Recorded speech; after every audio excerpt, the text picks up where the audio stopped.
right, what is up? What is up? What is up, people? How y'all doing tonight? Oh, geez, here we go again.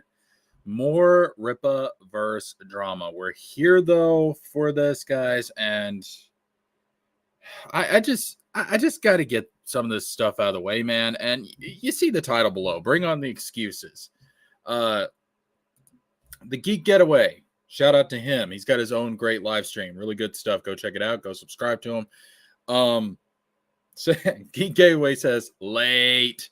Listen, man, I am fashionably late, okay? I had dogs to take care of, all right? My dogs need to be fed, all right? What, you want my dogs to be on an empty stomach because of Eric July? Because of this clown? No.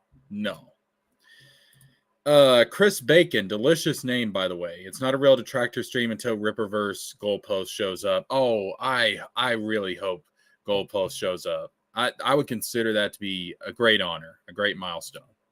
All right. So let's actually dive into this, man. Let's actually jump into this. We're here on the Ripperverse website, and I want to talk about something I find to be pretty freaking hilarious at this point. I'm not going to lie. And this ties into the title you see at the bottom of the screen, the bring on the excuses, because I really want to see how Ripperverse fans are going to explain this. I really do. All right, so let's go ahead and jump into this. So here we have the campaign for ISOM number 1, $3.7 million. And I've said over and over in these streams, I've said over and over in all my discussions about Eric, good on him. He found the golden goose egg. All right. He hit the jackpot. He found the pot of gold at the end of the rainbow for a content creator. Congratulations, Eric. Good stuff. Now, we go from ISOM 1 at 3.7 million to ISOM number 2 at 2.3 million. Clearly a drop-off. Clearly a drop-off in sales. And then we get to Alpha Core number 1. And it's still not hit $1 million. And I've been watching this campaign for the last few days, and it is still not hit $1 million.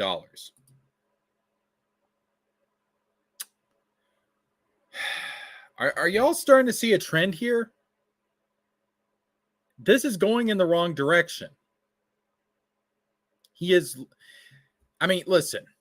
he is surpassing his pre-order campaign goal, to be fair. But the overall sales are dropping every single time. Every single time. Every single time. This is going in the wrong direction. Please. All right? And I'm being completely sincere about this. Ripperverse fans, please explain to me. Give me your logic. Go ahead. Try and twist the math here to explain how this is still a good thing. How this is not a downward trend. Please, I'm begging you, come in the chat. Come in the chat and explain this, all right? Comment in the comment section. Explain how this downward trend is somehow positive. Please, I dare you. I want to hear it. All right. Joe Reedman, excuse me. Eric July is a scam artist and a rage baiter. It's fun watching his grift evaporate in real time, though. It really is. It really is. And we're going to be talking about a couple of other grifters and rage baiters here in a second that are part of the cult of ISOM.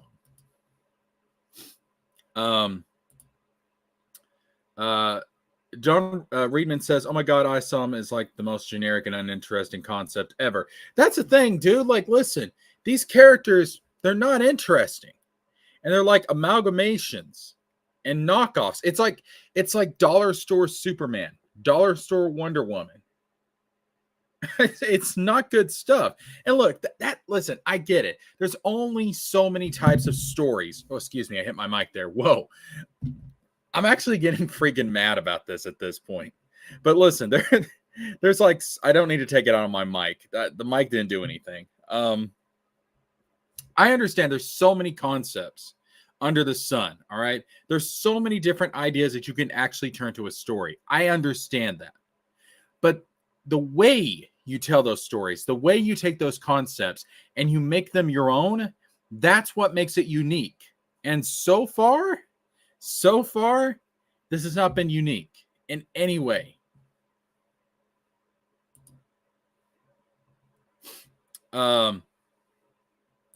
Once again from John Reedman, yep, you can only milk the grift cow for so long. And you're starting to see it collapse, not only with Eric, but also with people like Nerdrotic, with Az from Hills versus Babyface. It's really starting to collapse. And it's actually pretty funny to watch in real time. Chris Bacon says, the stories I could tell you about this and the reaction of their fan base. Wait, has Eric been talking about me? Has Eric been talking? Hold up. Now, I know his fan base has been commenting in the comment section of these live streams. I've seen it, all right? Like, one guy even got me to the YouTuber milestone of being called a racist. And I was like, thank you, sir. All right, I guess the pedo allegations are coming up next, right? Okay, great, awesome.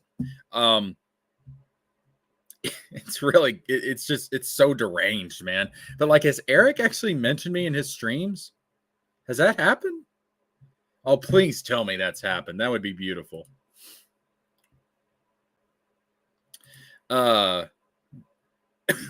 Excuse me. M Nemesis says, let's be real. The Ripperverse is like Uncharted, overrated trash because of delusional fanboys and girls. That's an insult to Uncharted. Okay, that's an insult to Uncharted. All right. At least Uncharted got a movie. I don't think Ripperverse is ever going to get a movie. I don't think ISOM's getting a movie. Because I think he was going to work with Angel Studios, and what's his name who did the Sound of Freedom? Like that whole controversy. Like, Angel Studios is in some crap right now. So I don't know. Like, I don't see him getting with the mainstream Hollywood studios, and the way Angel Studios is going, I don't think it's going to be around for too much longer. John Reedman says his fans are just a personality cult. That's going to tie into something we're going to talk about here in a little bit. Easy Eric July is milking his fans dry. Yeah, he is. He's milking that cow very dry and getting off to every second of it. M Nemesis, only his fans can buy this. Then that's why. Everyone who like legit good comics won't get that.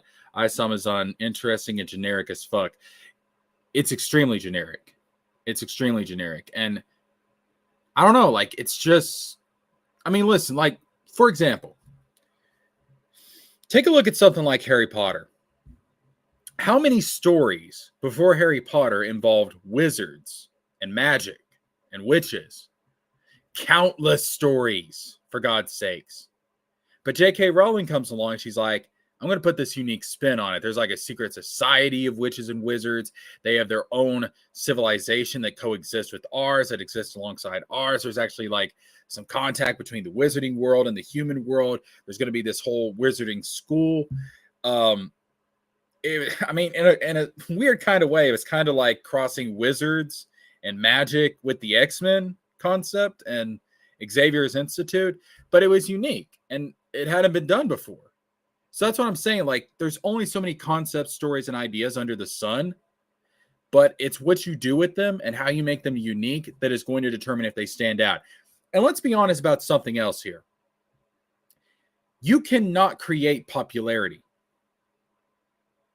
You can do all the marketing in the world and something can still fall flat.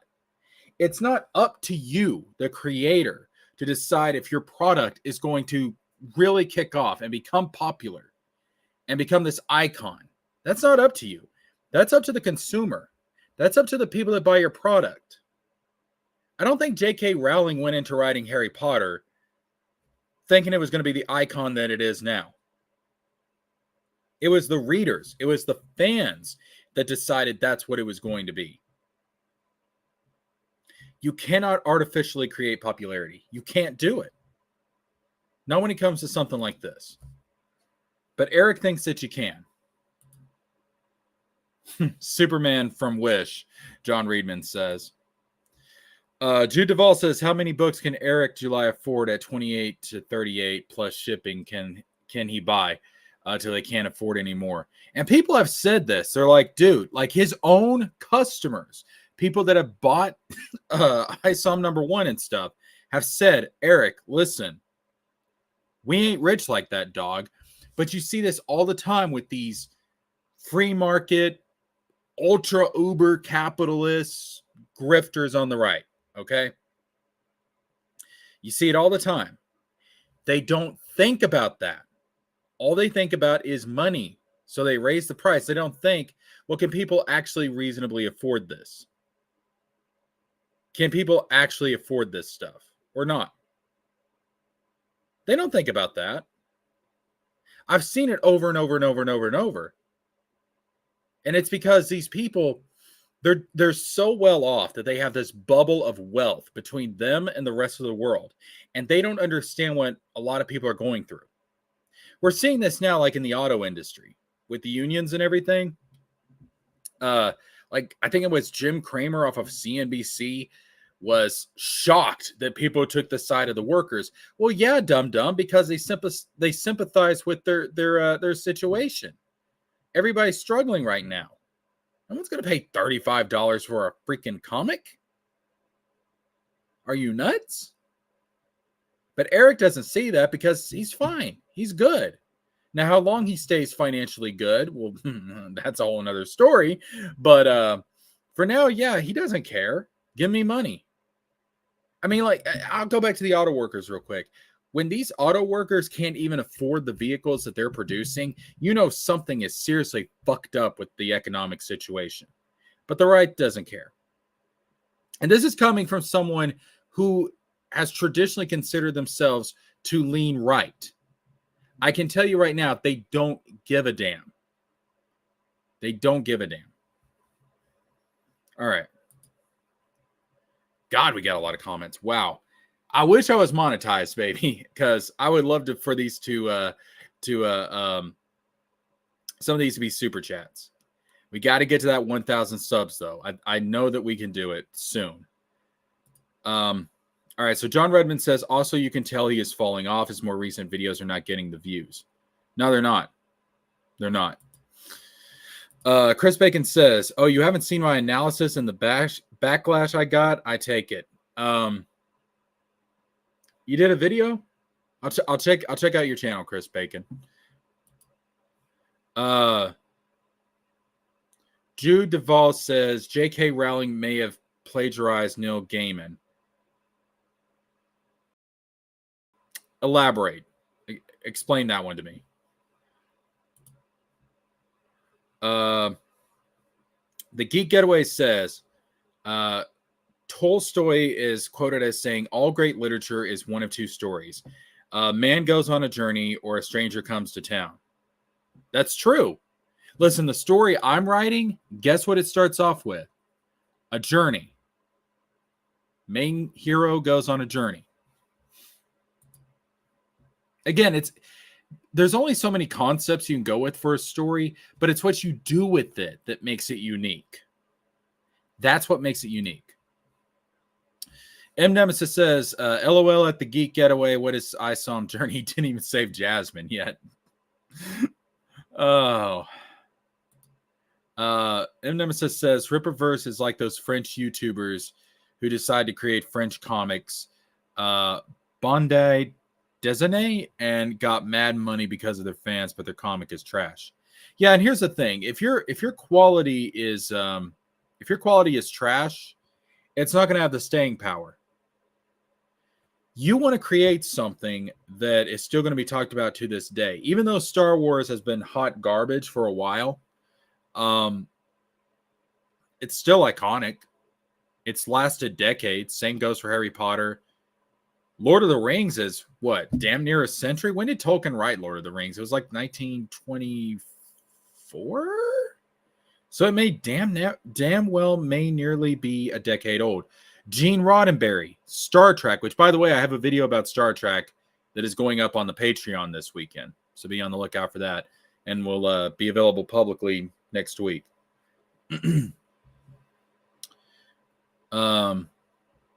Let's see here. Jude Duvall says Neil Gaiman had a comic that was very similar to Harry Potter before J.K. Rowling published Harry Potter. Neil Gaiman's comic was called Book of Magics. I'll have to check that out. I've not heard of it, but I'll have to check that out. All right, so we are caught up with the comments. So here's the thing. Eric is going in the wrong direction, obviously. He's not making as much money every single time. And actually, let's move on to the next webpage, which is, this was hilarious. This was put up 2 days ago. This is a live stream that Eric did 2 days ago. Alpha Core number 1, road to 1 million.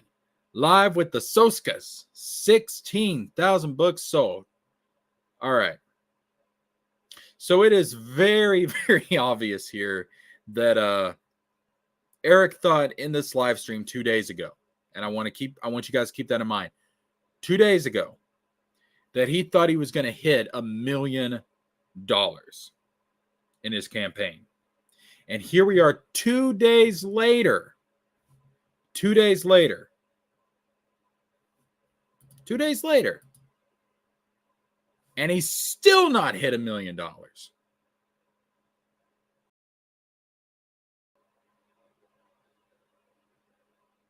Please, once again, Ripperverse fans, what's the excuse? What is the excuse?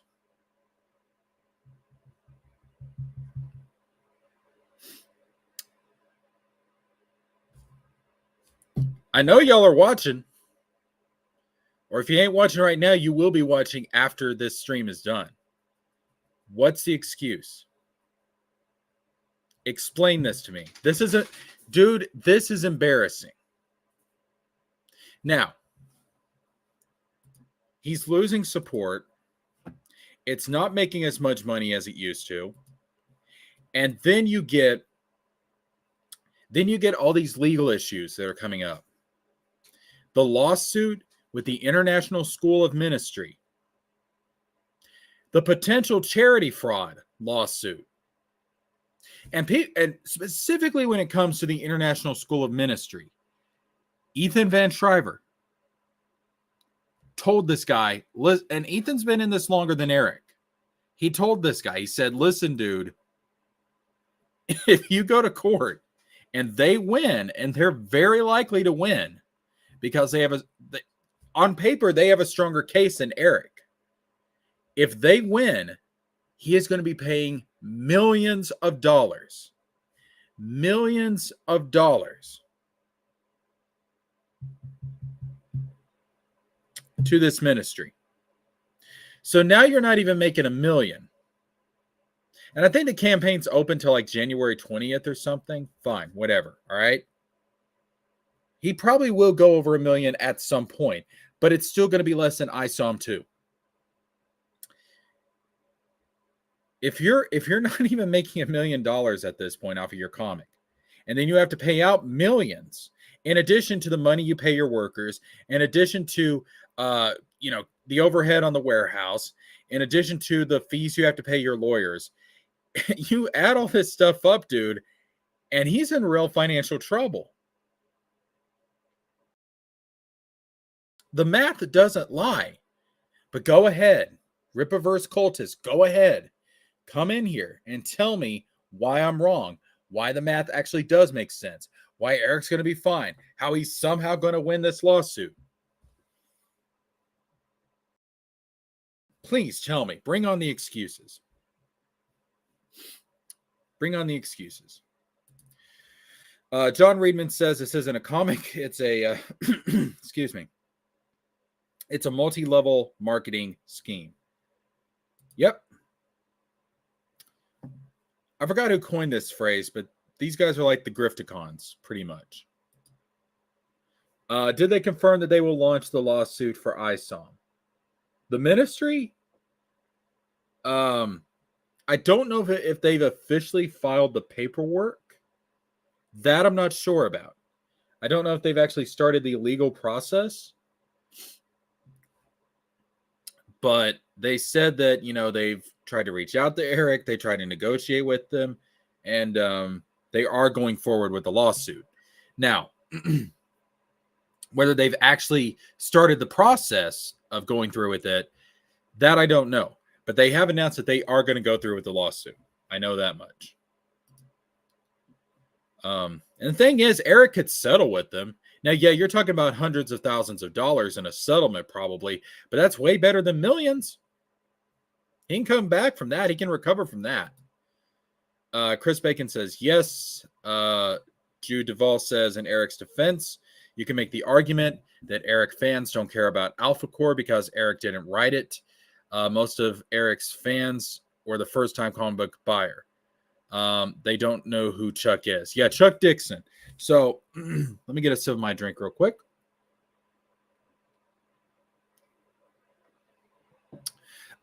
So I think the Chuck Dixon situation is very interesting because we talk about how poorly written ISOM #1 was, and then Eric goes and hires Chuck Dixon. And that's kind of it's not a verbal admission that, you know what, yeah, maybe I need some help. Yeah, maybe there's some quality issues here. Yeah, maybe the story isn't up to par. So I'm going to bring on this other writer. I'm going to bring on Chuck Dixon. And it's kind of a admission without actually admitting that, yeah, the first issue sucked. Like, yeah, I don't know what I'm doing. So I have to bring in help.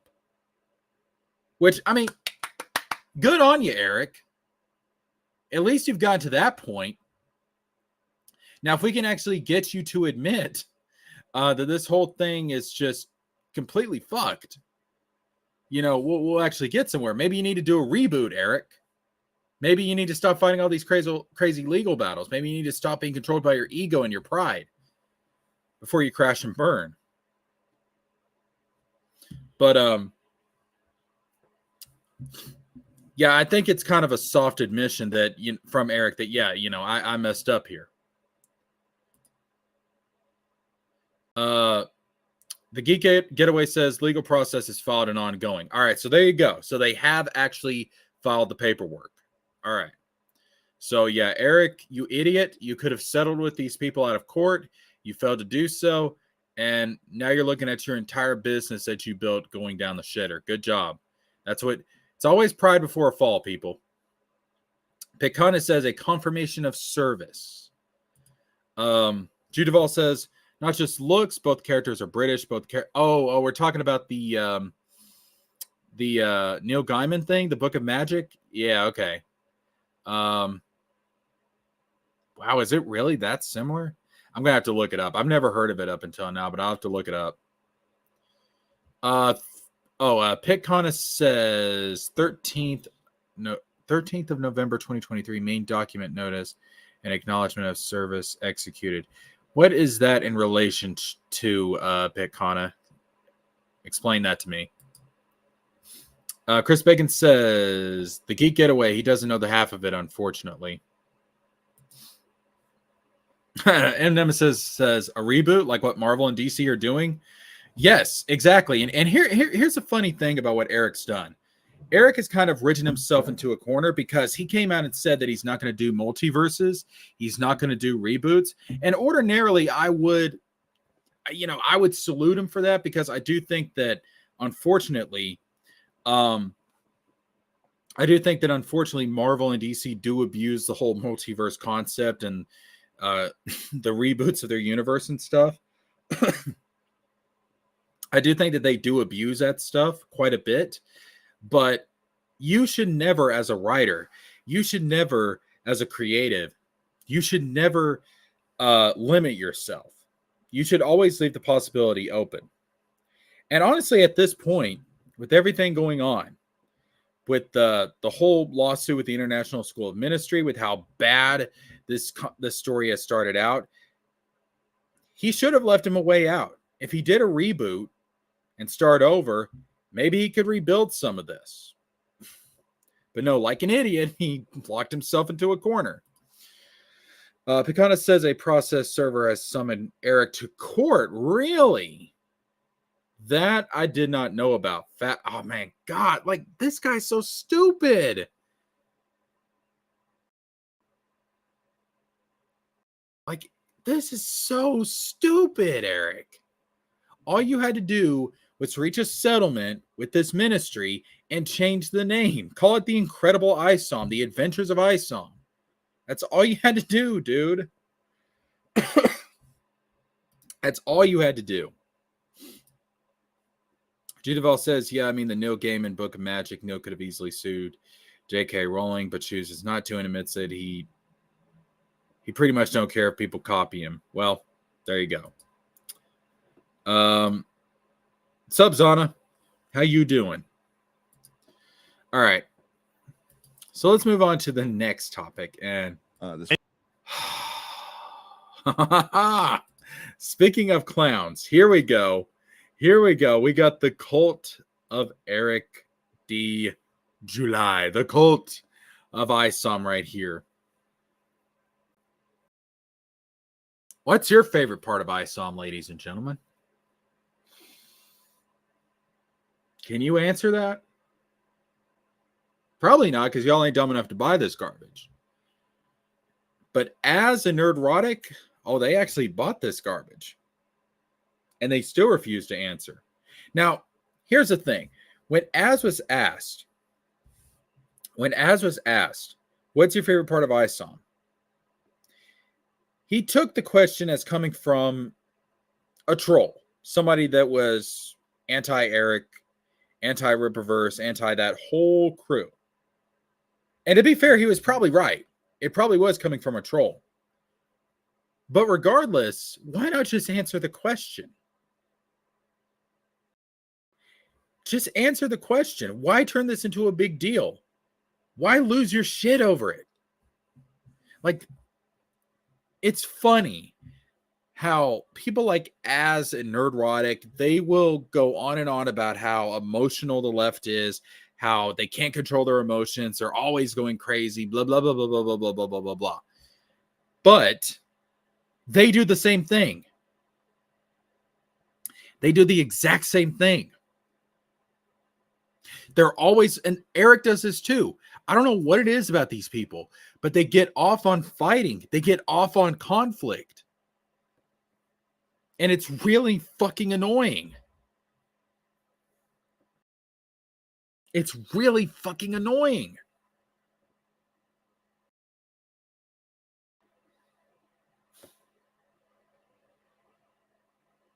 I mean, does anyone find this appealing? Does anyone find this entertaining? Apparently some people do, but it's getting old. And these people are losing views. They're losing subscribers. It's getting old because they're finally starting to see that a lot of this stuff is just hate and grifting and fighting and conflict and drama for the sake of, say it with me now, money. All right, we got to get that money.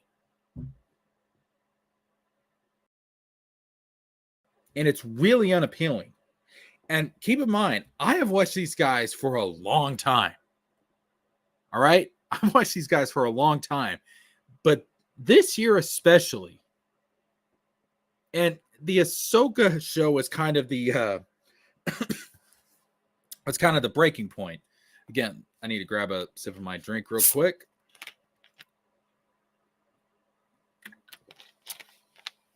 The Ahsoka show was really kind of the breaking point because they were going on and on and on with the same stuff that we've heard for years, which is, oh, it's girl bosses. Oh, it's woke because it's got two leading women. And I'm sitting here thinking to myself, wait a minute, hold up. Are we really comparing Ahsoka to Rey? Are we comparing Ahsoka, who's had the Clone Wars, Rebels, not to mention her cameo appearances in things like The Mandalorian, decades, and 2 prior shows worth of development as a Jedi, as a Force wielder, as a character who has been developed very, very well and written very, very well, and people have fallen in love with, and she's a staple of the series at this point. Are we comparing all of that history with Ahsoka to Little Miss, I'm Ray Skywalker, and I came out of nowhere, and I defeated the grandson of the chosen one? Like, are we really comparing Ahsoka to Rey and saying that Ahsoka is a quote-unquote girl boss? Or a Mary Sue?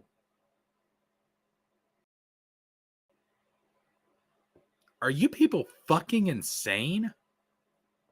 Ahsoka is one of the best written characters in the franchise. That's when I had to take a step back from all of this. And I had to say, wait a minute. As Nerdrotic, Mr. H Reviews,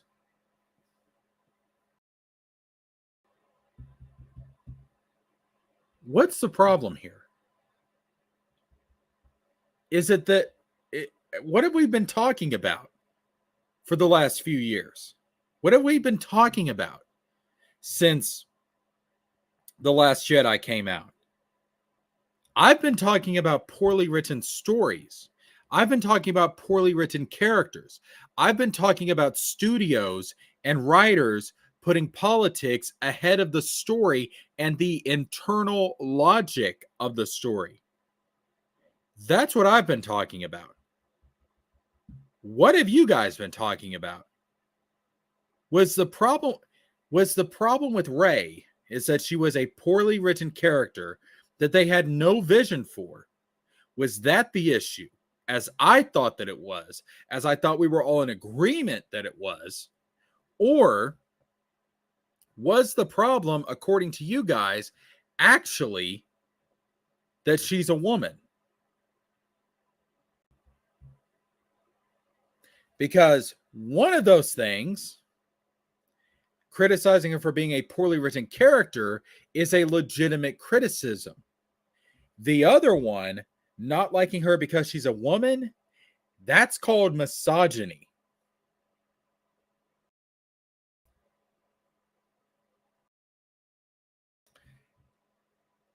I agree that Rey sucks, all right? She's a poorly written character. I can't stand the sequel trilogies. I have a whole video talking about how bad the sequel trilogy is. It's called Last Jedi versus Rise of Skywalker, which is the worst Star Wars film. Go check it out.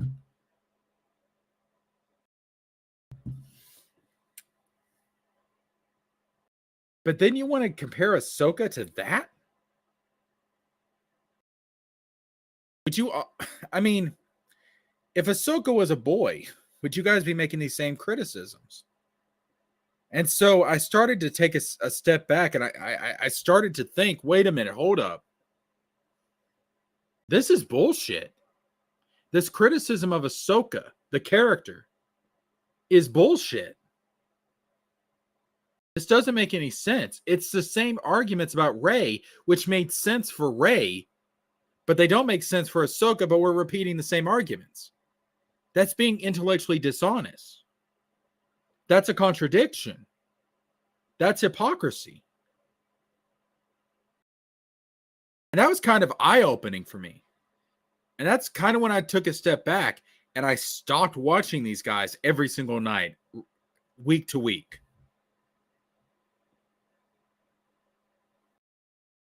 And it's creepy. It's very, very creepy. And I want you guys to keep something in mind here, is that George Lucas in his drafts for his idea for the sequel trilogy, he was also going to have the main character be a girl. I think she was called, what was her name? Kira Skywalker, if I'm not mistaken. Probably Luke's daughter. But I'm pretty sure the name was Kira Skywalker. Would we have a problem if Lucas wrote a main female character? It's creepy. It's very creepy. All right, let's get caught up with the comments. Zana says, I have a pretty bad day, but I'm still good. Sorry about that, Zana. Yeah, my day wasn't the best either. I'm not going to lie. Judeval says multiverse stories are simply corporate fan fiction that publishers want to put out before fans do and make money off of it. In fact, a fan-made comic of Batman. In fact, are you saying you made a fan-made comic of Batman in his Rogues Gallery? Interesting. Okay, let's continue on. Being high school students just for DC to do the exact same thing a few years. Oh yeah, didn't they do a show about that? But see, it does give you creative freedom, especially in something like a superhero situation. Because technically everything like Marvel, for example, technically everything Marvel has made exists in its own universe. Like Spider-Man, the animated series, is its own thing in its own universe. So it allows you to like tell new stories or tell stories in different ways without being held back by previous continuity. Which again, I don't think it's necessarily a bad thing. It just depends on how you do it. Zana said I wanted to read his comic books, but it was too much money. Exactly. And I have been in Walmart and I have seen graphic novels. And that's what Eric describes his book as. He calls it a comic, but it's really a graphic novel. I have seen graphic novels with more pages than I saw them. And they're like $15. It's a scam.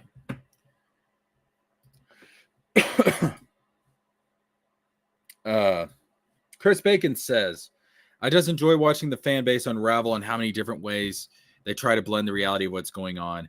They also really hate math. Yeah, I do wonder how many of these people actually have graduated from high school. M. Nemes says, Ahsoka was also the breaking point. I remember the first time when Ahsoka appeared, she wasn't like at all. We have all grown with her and loved her because she is good. And if you go back to my Ahsoka reviews, when I was reviewing the series, I explained very carefully. I said, listen, you need to see the Clone Wars first. You need to see Rebels, especially Rebels, because Ahsoka is basically a sequel to Rebels. And yes, if you haven't seen those shows, you probably won't get as much out of Ahsoka. But this show, the Ahsoka the show, is made for fans of the Clone Wars and Rebels. This is for us. If you have seen those shows, a lot of the stuff that happens in Ahsoka makes complete, perfect sense. It is a continuation of those two shows. But these people, like, they get on there and they're like, well, I didn't say Rebels. And this is my as impression. Well, I didn't say Rebels, and I didn't see Clone Wars, and I don't care about that stuff. They need to explain all this stuff to me that happened in these other shows at the beginning of Ahsoka. They need to recap it all for me. Cater to me like the baby I am. Like, dude, grow up. This isn't for you. All right? It's for us. People that watch Rebels, people that watch Clone Wars, we've been waiting on this shit for years. Fuck you. Zana says, did they even watch Star Wars to begin with? Outside of the Lucas stuff, probably not. Which is funny because Clone Wars actually is Lucas material. Moonlight Bright says, everyone hated Ahsoka when she first appeared. Oh yeah, I remember that. I actually went to the theaters to see the Clone Wars movie. But everybody grew to love her. So many people love Ahsoka now. Judeval says, I disagree. These guys don't hate Ahsoka. They're merely pretending to hate it for their audience. And, you know, it's kind of sad. It's kind of sad that, and your next comment kind of goes along with it. It's hypocrisy when you realize that guys like Eric, July, FNT, and Geek and Gamers are all actors playing a role on YouTube. Yeah, because here's the thing. A lot of channels, including theirs, went big after The Last Jedi because of all the hate on the sequel trilogies, which admittedly I was a part of, I was telling people in my own life back then, I was like, this is why these movies suck. This is why they're garbage. They're betraying what George Lucas was doing with his story. This doesn't make sense with Anakin and the whole Chosen One thing. I was explaining this to people. And a lot of these channels took off because of their hate of the sequel trilogies. And rightly so, because the sequel trilogy is ass. It is garbage. But their fan base is so addicted to the hate that if these guys were to give an honest opinion, if they were to throw any sort of bone to Disney Star Wars, if they didn't keep up the constant hate mongering episode after episode, their fan bases would turn on them like that. Like that. These people have backed themselves into a corner to where they cannot give an honest opinion. They have, even if they like something that's mainstream, they still have to pretend to hate it, because if they don't, they won't make that money. They won't make that money. I never want my channel to become that. I don't want any of my channels to become that. I don't want to be known just as a hate channel. I have said it over and over and over again, and I will continue to do so. I am going to give you my honest opinion. I am going to give you the reasons as to why I believe what I believe. I'm going to tell you, if I dislike something, I'm going to sit down and I'm going to talk to you guys like the adults that you are, and I'm going to explain, this is why I didn't like this. This is why I don't think this makes sense. This is why I don't think that this works. That's what I'm going to do, because you guys are smart enough to get that. I'm not just going to feed you what you want. I'm going to give you my honest opinion. If I like something, I'll explain why. If I don't like something, I'll also explain why. I want this channel built on common sense, honesty, and intellectual thought. That's what I want this channel to be built on. I will never get up here and constantly hate on something just to hate on it. Listen, as much as I hate what Disney has become, if they put something good out, I'll give them credit for it. And guess what? Ahsoka is damn good Star Wars. The sequels are god-awful Star Wars, but Ahsoka is damn good Star Wars. All right.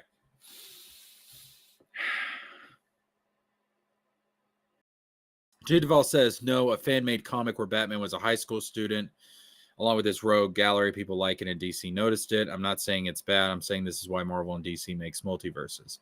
Right. And, I don't think that you should... I think it's dumb for a creator to limit themselves. I really do. Don't put those sorts of restraints on yourself, because it really bogs down the creative process. Now, you do want to keep a certain internal logic to what's going on in the story. You don't want to get too crazy, but you never want to limit yourself. Duvall says it's cheaper than hiring fans and paying them royalties. Unfortunately, that is part of the industry. You know, again, I think if someone has a good idea for a Batman story, even if it's fan made, they should pay them. They should, if anything, just buy the idea from them. Say, hey, listen, this is a cool idea. We want to turn this into a comic. We give you this much money for it. But we don't live in a perfect world.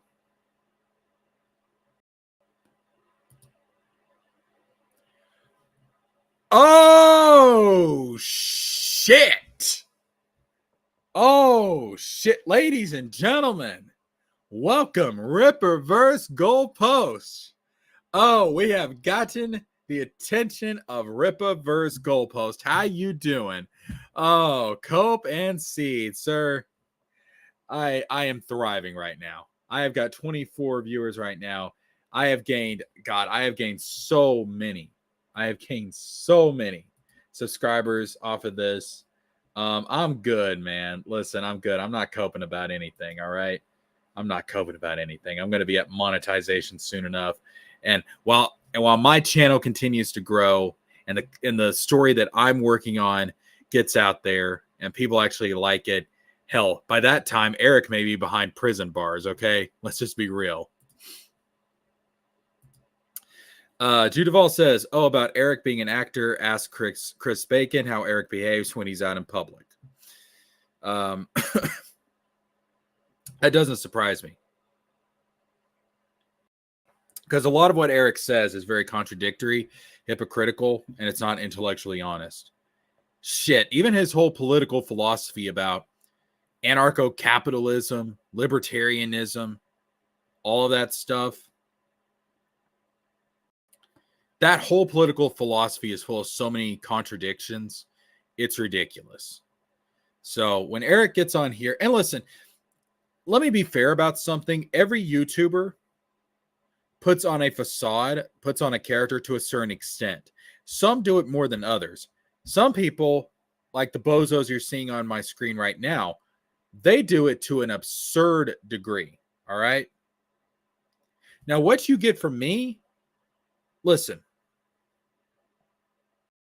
like 90% of what you're seeing right now from me, this is how I act in real life. This is how I act in real life. I am a character. I am a character, man. I embrace it. Zana says, I watch a lot of Star Wars, like the movies, cartoons. I love them all.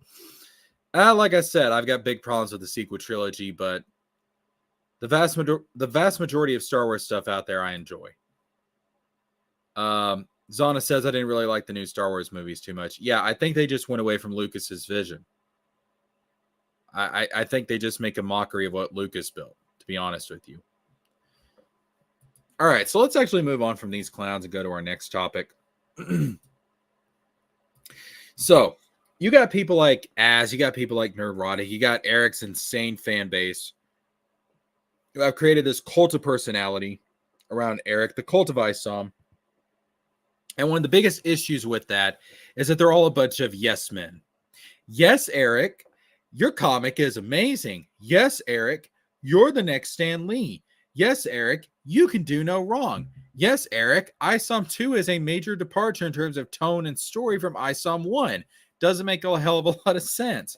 Yes, Eric, we'll twist the math to make it look like that you're making more money than you actually are. Yes, Eric, we'll agree you're going to win these lawsuits, even though you don't really have a very strong case. They're all a bunch of yes men. And the thing that's wild about this, and again, this is coming from someone who leans right, all right? Like, I'm not an uber leftist, all right? I lean right, okay? But I want to point something out about the right when it comes to creating content, when it comes to writing stories. I want to point something out to you guys.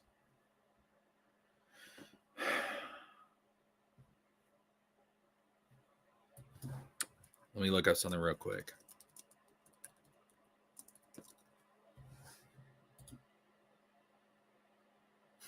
Okay. So that's the information I want. I just need to confirm something. So here's the thing. There is this argument that the reason that the right makes such cringe products when it comes to stories, when it comes to entertainment, is because they're not creatively inclined. And that's true for modern conservatives. And I want to put the keyword in there, modern conservatives, for people on the right in today's age. That is very true. Now, not taking away from Eric's success on ISOM number 1, but we're seeing the diminishing sales. We're seeing the numbers go in the wrong direction. And that's because the quality of the story sucks. It's not good. He's copying a lot of stuff. It's very generic. But also, if you take a look at something like Daily Wire's movie that they put out, Terror on the Prairie. Do you know how much Terror on the Prairie made? I'll give you guys a second. Do you know how much Terror on the Prairie actually made? What? $1 million? $10 million? It's got to at least be in the millions, right? Surely any movie is going to make at least $1 million, right? Because it takes millions to make a movie, right? $13,000. Terror on the Prairie made $13,000. And guess what? Most of that came from the United Arab Emirates and Russia.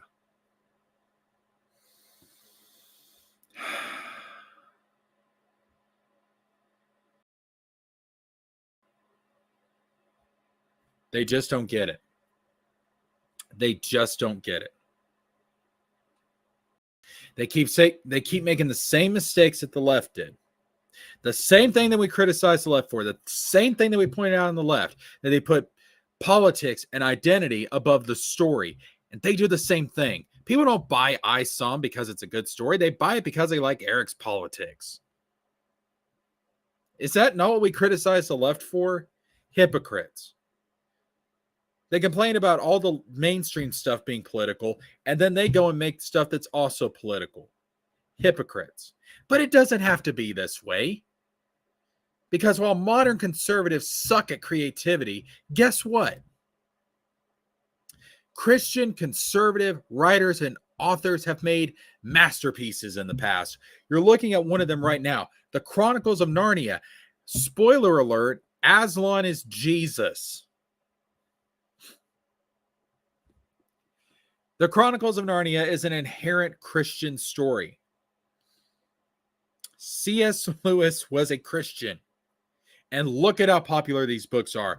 This is a work of masterpiece you see on screen. Let's look at another one. The Lord of the Rings. J.R.R. Tolkien was a Catholic.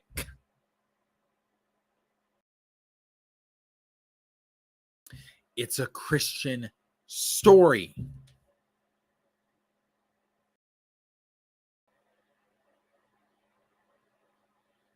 So no, people on the right can make masterpieces of fiction. Just not the dumbasses that are on the right today.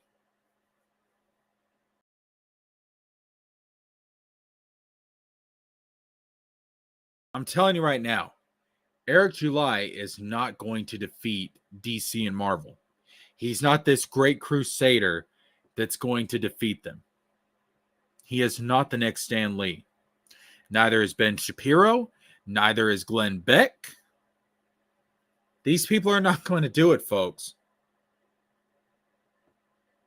If anything, we need a we need a new right.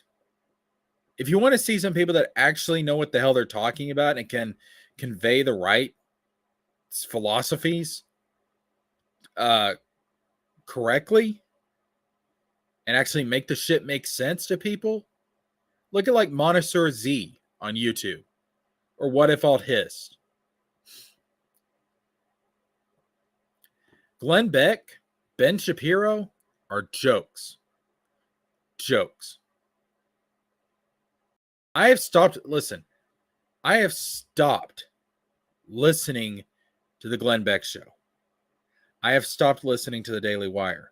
Because I'm like, you idiots really don't get it. They are so busy sucking off the teat of Ronald Reagan. They don't live in the now. They want to take us back to the 1980s. The 80s are over, people. Wake up. They're going to be the death of conservatism. That's what these idiots are going to be.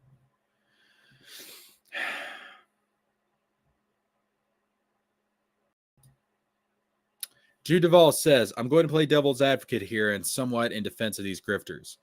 One can make the argument that Disney making good to great products because it makes it harder for the indies to succeed. Most indie comics are barely making money, despite Marvel and DC having so-called woke bad comics. How many of these indies will still be in the scene if Marvel and DC make great comics? And that's the thing. I don't want to destroy Marvel and DC. I want to reform Marvel and DC.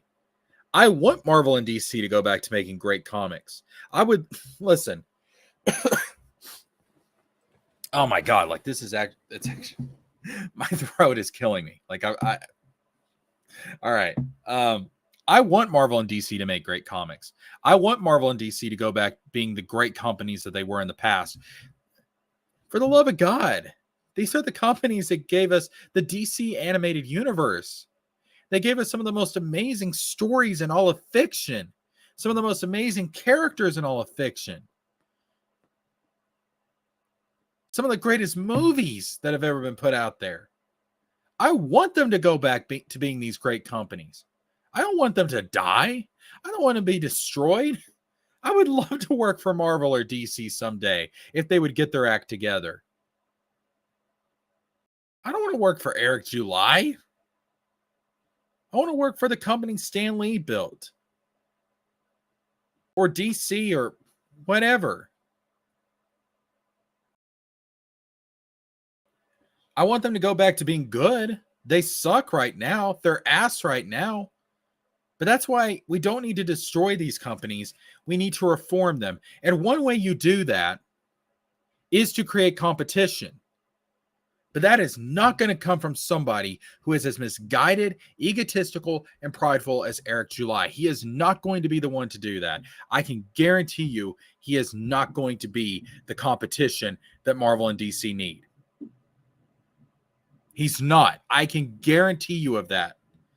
I can guarantee you of that. He's not going to be the one to do it. But they do need someone to provide them competition. Just like how YouTube needs competition so that YouTube will stop with their bad business practices. Competition is good. If you have competition, you can force companies to be better. So we do need competition. I absolutely agree with that. But it's not going to come from Eric July. Jude Duvall says, that's not even comparing how indie comic creators, the crowdfunding types, are getting their ass handed to them by both manga and webtoon style comics that dominate everything right now. Dude, manga is on a roll. Manga is booming. It's American comics are having issues big time. Even these indie comic creators are not hitting manga. And let's be honest about something. A lot of the people that are doing these indie comics,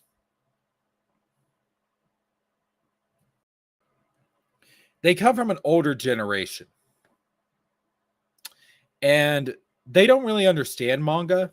They don't really understand Japanese entertainment. They don't understand anime. And they're so old at this point, they don't really want to learn about it. And they're still kind of stuck in that 1970s, 1980s mentality. Whereas a lot of the people that are buying this stuff now grew up in the 90s and the early 2000s. And guess what? That was the heyday of what? Anime and manga. Toonami.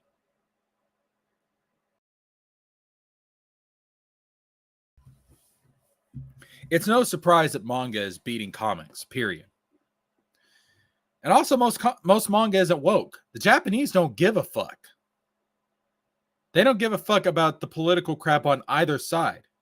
Now, that doesn't mean that they can't involve politics or they can't involve these philosophical debates. Of course they can. They're just much better at writing them and portraying them. Like, that's the thing. It's not bad that comics or books or movies or whatever portray political or societal issues. That's not a problem. It's how it's written. It's how it's delivered to the audience. Does it come off as preachy? And right now, both sides are doing it, and it sucks ass. The entertainment in the West sucks ass. That's why, guess what? Surprise, surprise. Most of my entertainment comes from Japanese video games, Japanese anime, Japanese manga, and guess what? I drive a Japanese car too, motherfuckers.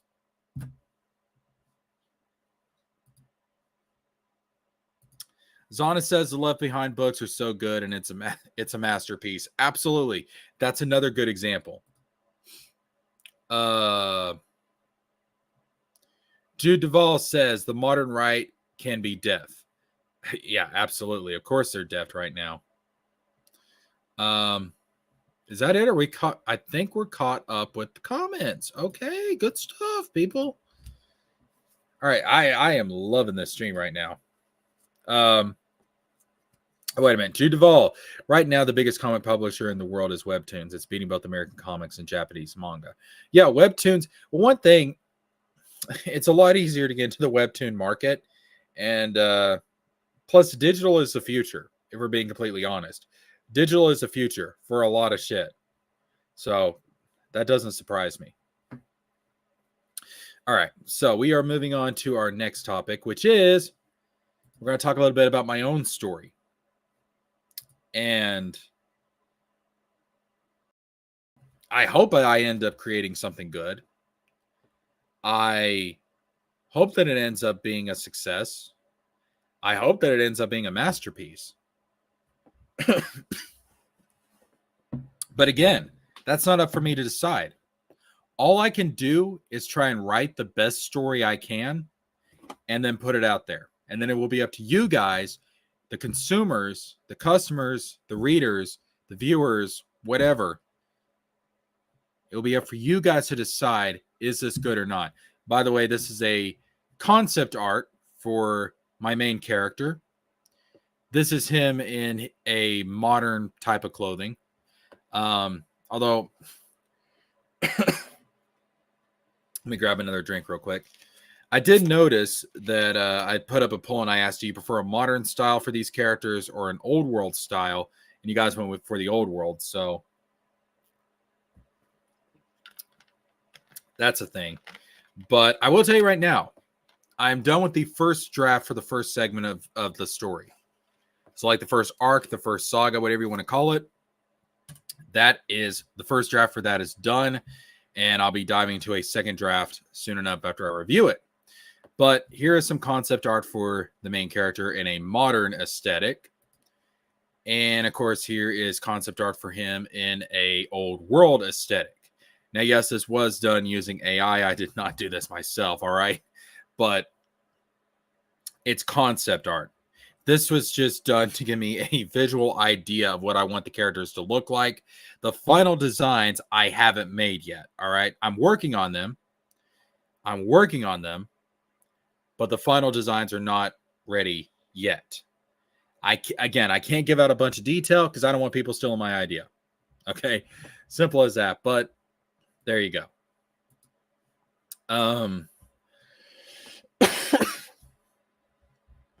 Oh God, talking about Eric July is killing my throat.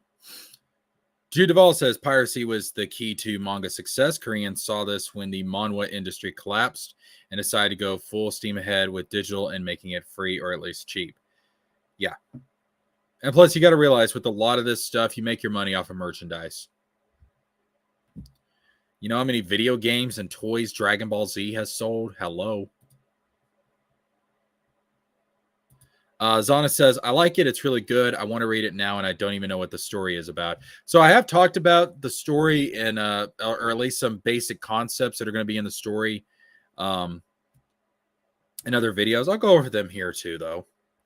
I will.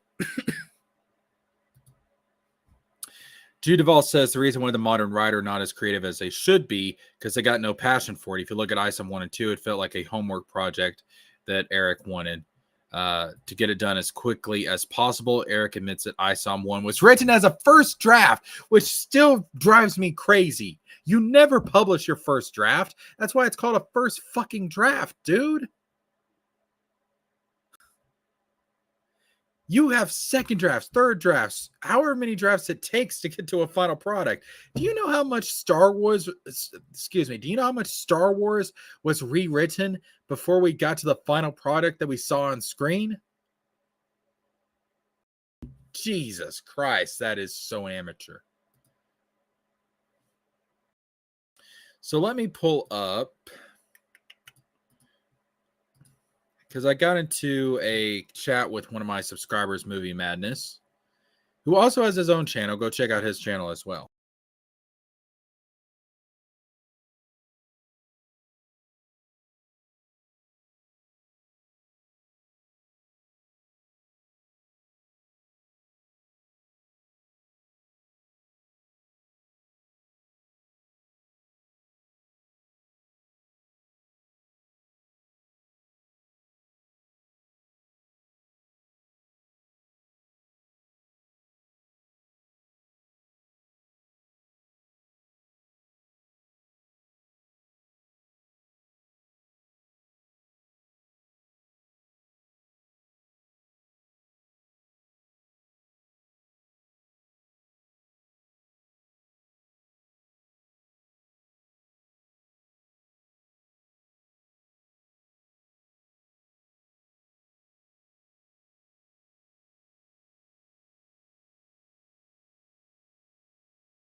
Hold up. Wait a minute. Hold up. There's a problem with the live stream.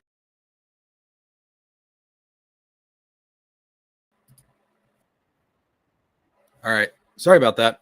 Sorry about that. All right.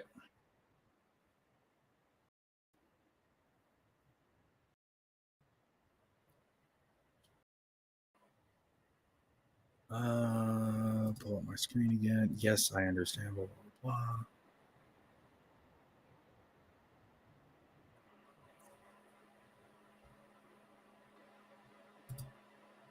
No, that's not it.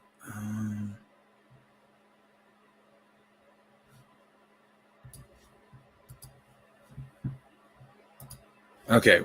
My bad. My bad. Sorry about that. All right, there we go. All right, I think we're good. I think we're good. I think we're good. I think we're good. I think we're good. I think we're back. Okay. Sorry about that, guys. My bad.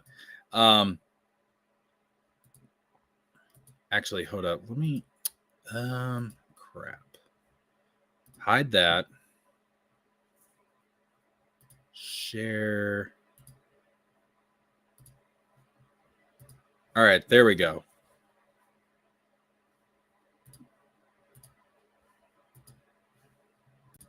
There we go. All right, my bad. Yeah, I accidentally exited out of my own stream. That was stupid. Okay. So, let me pull up. Let me pull up my channel and I'll show you guys what I was trying to explain. All right, there we go. Now we're good. Now we're good. Yeah, now we're good. Okay. Zana says your characters look like he is going to fight against super powerful characters or gods. That's what I get just from looking at, just by looking at him.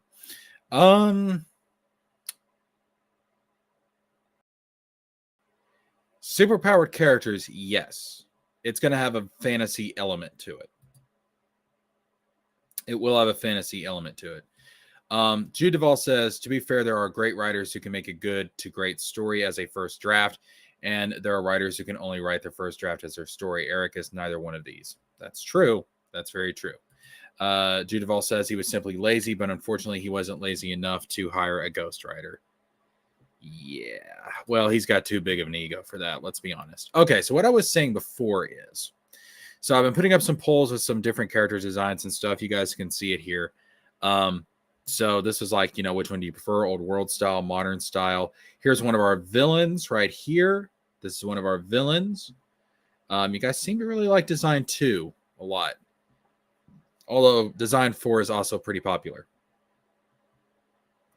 Then we have another main character right here. You guys really like design 4.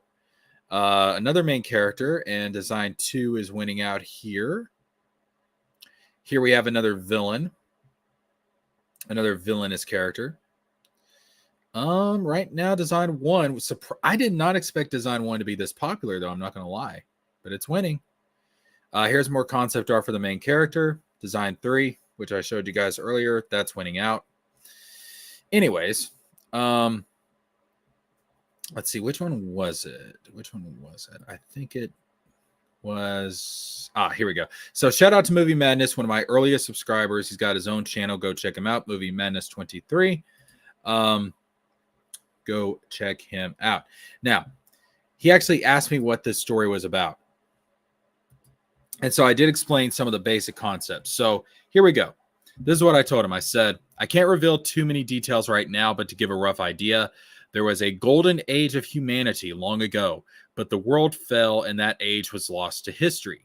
Humans were more advanced and had spiritual powers back then. Some humans are able to recall those powers. Some use them for good, some for evil. The story is about the battle between these two sides and a struggle to reclaim the lost paradise. I also went on to explain that if you want to know some of the inspiration for the story, look up Plato's allegory of the cave and look up Jewish mysticism such as the Kabbalah. So there's some ideas that are in this story. Now, I will say, as far as like the aesthetic goes for like the environment, for the world that it's set in, it's a fantasy world, but it's not like a medieval world. It's like it's not even steampunk. Like, I don't really want to call it steampunk because it's not steampunk in the traditional idea of steampunk. I would say it's more so, honestly, kind of a retro vibe. Like there's some technology in there, but it's not like, let me put it to you like this. It's a world where there's not things like security cameras. Like, security cameras do not exist in this world that I'm creating. But there would be like a magical alternative to something like a security camera, like crystal balls or something like that. And then as far as like transportation goes, there would be vehicles, but not necessarily something like cars or trains or stuff like that. But there would be modes of transportation. And there is no such thing as the internet in this world. I'll go ahead and tell you guys that. There's not personal computers. There's not internet in this world because it wouldn't make sense for the type of world that this is. So I need to create some concept art to kind of give an idea of what the world is like. I'll do that at some point. But yeah, that gives you guys some idea of what this story is actually about. All right. So that being said, that's really all I wanted to talk about tonight. Just kind of get into this stuff. More drama, more crap going on. Head over to the Geek Getaways channel. I believe Geek Getaway is actually streaming live right now, if I'm not mistaken.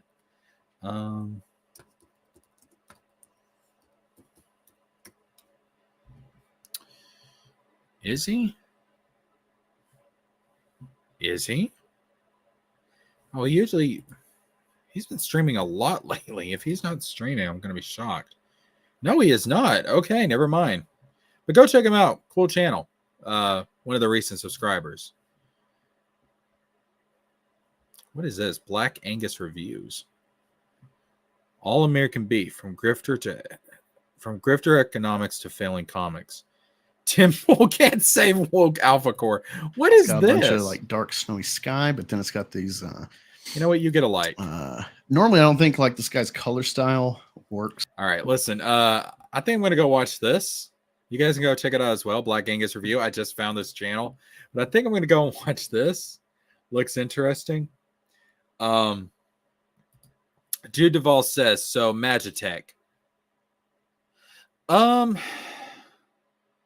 You could describe, yeah, you could describe it as Magitech, but think of it as something more similar to trying to think of the best time period to describe it.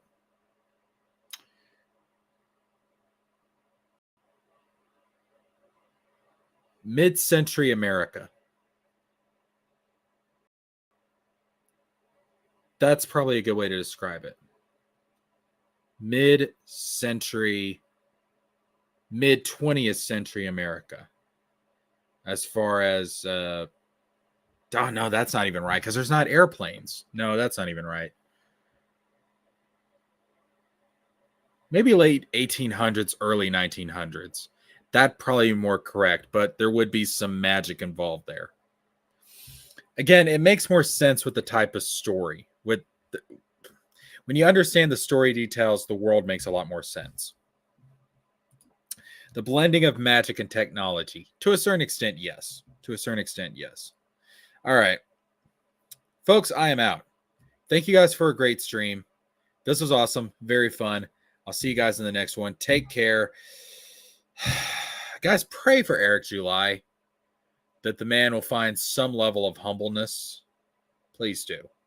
Anyways, I'm going to go check out this stream. And, oh, there we go. The Geek Getaway's over on Black Angus Review. That's why he's not streaming tonight. All right. So just found this channel. I'm going to go check it out. Black Angus Review. See what they're all about. Might be good. Go check it out. I'll be in the chat over there. But yeah, that's going to wrap it up for this stream.